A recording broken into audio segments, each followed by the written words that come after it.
Most historians make a fatal mistake. They believe wars are lost on the battlefield. They count tanks, measure territories, and analyze supply lines. But the truth is far more clinical and far more sinister. Defeat is not a physical event. It is an architectural construction of the mind. There is an invisible engineering at play, a blueprint of collapse that is drawn in the halls of power long before the first soldier marches.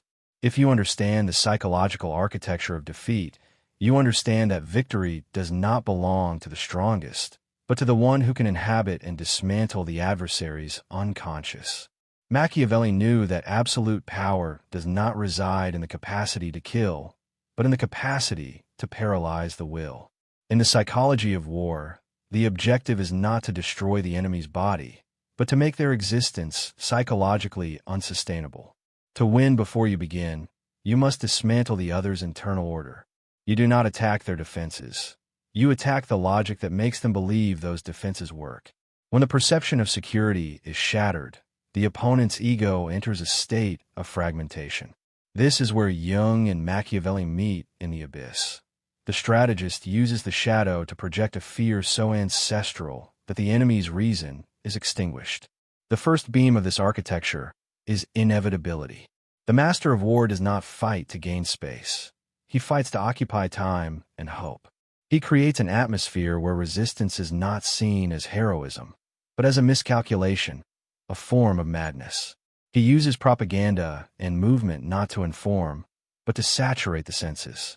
When the collective unconscious of an army is bombarded with the image of an implacable fate, the mind begins to sabotage its own body.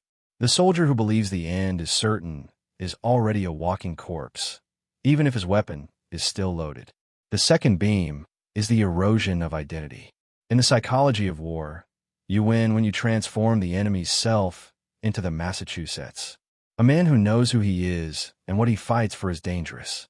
But a man who has been reduced to a number, a resource, or a target loses his psychic immunity. Machiavelli taught that the prince must know how to manipulate human passions. The architect of defeat manipulates the void. He strips the opponent of the meaning of the struggle, leaving only the weight of fear. He forces the enemy to look inward and find only doubt, while on the outside, the image of the conqueror grows until it reaches divine and terrifying proportions. The third and most lethal beam is the betrayal of one's own instinct. The climax of the architecture of defeat is when the enemy begins to work for you.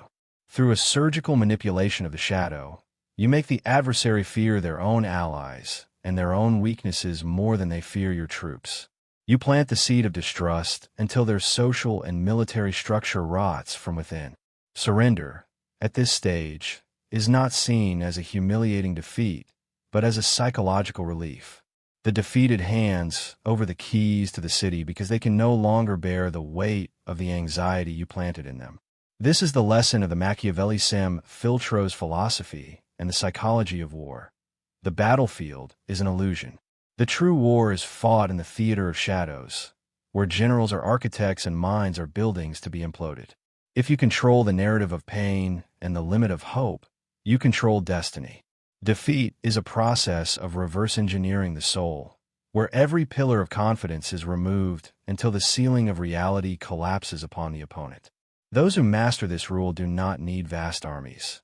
They only need a mirror where the enemy sees, instead of a reflection, their own inevitable end. Build this architecture. The master of the psychology of war employs the principle of cognitive asymmetry.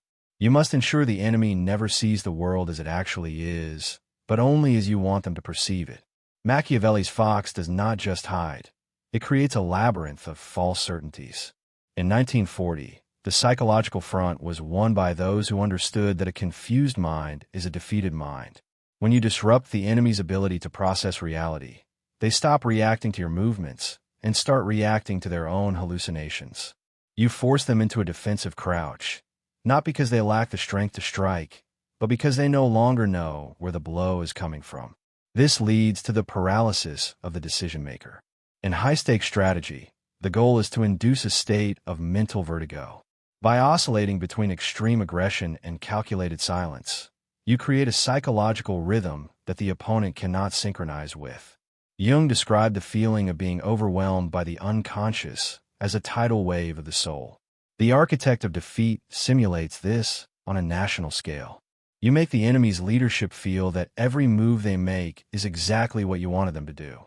Once they believe they are playing into your hands, they stop playing entirely. Their will to command evaporates, replaced by a desperate, silent hope for the nightmare to end. Furthermore, you must weaponize the archetype of the invincible. This isn't about pride. It is about psychological gravity. You must project an aura of such absolute competence and ruthlessness that the opponent begins to feel that resisting you is like resisting the tide or the changing of seasons. You become a force of nature. Machiavelli understood that the appearance of virtue is useful, but the appearance of inevitability is fatal to your enemies. When an army looks across the field and sees not just men, but the personification of an unstoppable historical force, their hands begin to tremble. They aren't afraid of your tanks. They are afraid of the fate you have come to represent. But the most sophisticated layer of this architecture is the internal siege. You don't need to surround a city with walls if you can surround the minds of its inhabitants with contradictions. You feed the enemy's internal conflicts. You amplify their political fractures, their class struggles, and their cultural insecurities. You turn the enemy into a house divided against itself. In the psychology of war, a civil war inside the opponent's mind is the most cost-effective way to achieve total victory. You provide the shadows, and they provide the monsters. By the time your boots hit their streets, the population is so exhausted by their own internal terror that they greet your order as a form of salvation from their own chaos. This is the cold, Machiavellian truth. The most successful conquest is the one where the defeated party believes they chose their own fate. You guide them down a path where every turn feels like a choice, but every choice leads to the same destination, your dominance. The architecture of defeat is completed when the enemy no longer remembers what they were fighting for, or why they ever thought they could win. They are left in a state of psychological ruin, where the structures of their old world still stand, but the spirit that animated them has been hollowed out and replaced by your will. Maintaining dominance after the initial collapse requires the transition from the psychology of conquest to the psychology of occupation. Once the architecture of defeat has leveled the enemy's spirit, you must fill that void before their instinct for rebellion can take root. Machiavelli warned that it is easier to hold a state that is accustomed to living under its own laws by destroying it first, but the psychology of war offers a more refined approach. You don't destroy the city. You replace its internal king. You install yourself not just in their government buildings, but in the very seat of their collective authority. This is achieved through the management of strategic despair. You must keep the defeated in a state where they are too exhausted to resist, yet just hopeful enough to remain obedient. If you strip away everything, you create a martyr, a dangerous, irrational force that Jung described as the berserker archetype. But if you provide a controlled, artificial hope, you create a subject. You offer them order as the only antidote to the chaos you yourself created. In this stage, the victor becomes the provider of reality. You define what is true, what is possible, and what is forgotten. The focus then shifts to the mutilation of memory. A people without a past has no roadmap for a future of resistance. To secure a psychological victory, you must rewrite the enemy's narrative until their history of strength feels like a distant, shameful myth. You project your own values onto their shadows until they begin to view their former identity as the other that needed to be purged. Machiavelli noted that a new prince must eliminate the bloodline of the old ruler. In the psychology of war, you eliminate the psychic bloodline, the stories, the symbols, and the heroes that once gave them the strength to say no. Finally, you implement the checkmate of the soul, the Stockholm of nations. You create a dependency so deep that the defeated begins to fear your departure more than your presence. You integrate your shadow into their light until the two are indistinguishable. They start to use your language, adopt your methods, and eventually, they begin to police themselves. The architecture is now complete. The walls are no longer made of stone or barbed wire. They are built into the synapses of the defeated. The ultimate victory is reached when the enemy no longer feels defeated, but reborn. They believe they have been saved from themselves, and they look upon their conqueror not as a master, but as a creator. This is the darkest peak of Machiavellian strategy, the point where power becomes so absolute that it no longer needs to use force. It simply is. In the wake of this total psychological reconstruction, we enter the phase of the perpetual echo. A war of the psyche never truly ends with a treaty. It enters a state of dormancy within the blood of the survivors. Machiavelli observed that injury should be done all at once so that they may be forgotten. But the psychology of war teaches us that a wound to the soul is different. It creates a phantom limbo effect where the defeated nation continues to feel the pain of a sovereignty that no longer exists. This lingering trauma is not a side effect. It is a strategic tool. By maintaining this subtle, underlying tension, the victor ensures that the psychological architecture of defeat becomes a permanent fixture of the landscape. You create a culture of vigilance, where the defeated are constantly looking for signs of their own inadequacy. They become hypersensitive to your disapproval. In this environment, you no longer need to exert active pressure. The mere possibility of your shadow lengthening over them is enough to keep them in line. This is the ultimate invisible front, a border that exists in the mind, separating the master from the subject without a single guard in sight. Jung would call this the internalization of the oppressor. The enemy has taken your voice and made it their own superego. They judge themselves by your standards and punish themselves for thoughts that contradict your order. At this point, the conquest has reached a biological level. It is passed down through whispers, through the way parents look at their children, and through the silent gaps in their national history. The war has moved from the theater of operations into the theater of the domestic, becoming a ghost that haunts the dinner table and the classroom. The master strategist knows that the most stable empire is one where the subjects believe that their submission is a form of evolution. You frame the defeat as a necessary shedding of an old, inferior self to make way for a new, superior consciousness. You don't just win the war, you win the definition of what it means to be civilized. By the time the next generation is born, they do not see you as an invader, but as the very foundation of their reality. They cannot imagine a world without your influence, because you have become the air they breathe. This is the cold finality of the psychology of war. It is the realization that the greatest power is not the power to take life, but the power to redefine it. When you have successfully mapped the enemy's shadow, dismantled their ego, and rewritten their destiny, you haven't just conquered a nation. You have achieved a form of immortality. You live on through their obedience, their imitation, and their silence. Yet, even within the most flawless architecture of collapse, there exists the incorruptible remnant. Every strategist, from Machiavelli to the architects of 1940, fears the black swan of the human spirit, the individual who refuses to be integrated into the collective shadow. Jung identified this as the individuation of resistance. It is the one element that cannot be pre-calculated. No matter how much you saturate the environment with inevitability, there will always be a mind that remains a fortress, holding a truth that your propaganda cannot touch. This remnant is dangerous because psychological defeat is contagious, but so is psychological sovereignty. A single person who refuses to believe the lie can act as a psychic catalyst, destabilizing the entire structure of the occupation. If the architecture of defeat is built on the illusion of inevitability, the sight of a single man standing upright shatters that illusion. It reminds the mass that the prince is not a god, but a man wearing a mask, and that the shadow is only as large as the light you allow it to block. To counter this, the psychology of war employs selective atomization.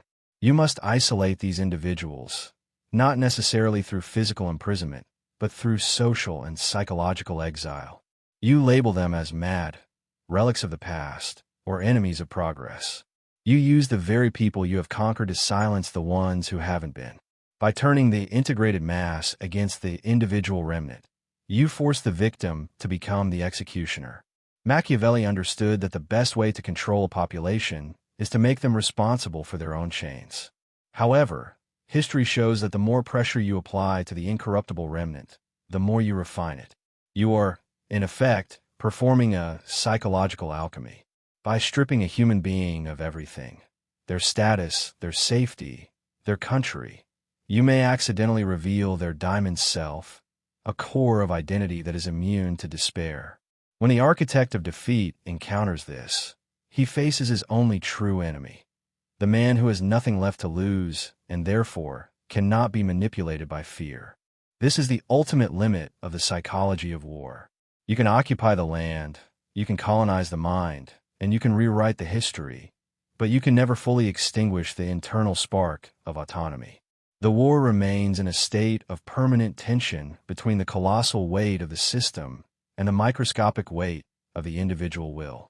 The architect knows that his masterpiece of defeat is only as strong as its ability to keep that spark from turning into a forest fire. Finally, the architect of power faces the ultimate trap, the inflation of the victor. Machiavelli warned that success can be more dangerous than failure, for it breeds a blinding arrogance. When you win too completely, when you have successfully dismantled the enemy's mind and occupied their soul, you begin to believe in your own myth of invincibility. In Jungian terms, the victor's ego expands until it consumes his judgment. You no longer see the world. You only see the reflection of your own power. This is the hidden flaw in the psychology of war. By hollow out the enemy, the victor often hollows out himself. To maintain a perfect architecture of defeat, you must become a machine of pure calculation, stripping away your own humanity to better manipulate the humanity of others. You become a prisoner of the very system of control you created. The general and the prince end up living in a bunker of their own making, surrounded by the silence of a conquered world, unable to tell the difference between genuine loyalty and the hollow echoes of fear. The war that was decided before it began eventually consumes its architect because it lacks the one thing that sustains life: truth. A world built on the strategic manipulation of the shadow is a world built on sand. History shows that even the most sophisticated psychological structures of dominance eventually succumb to the return of the repressed.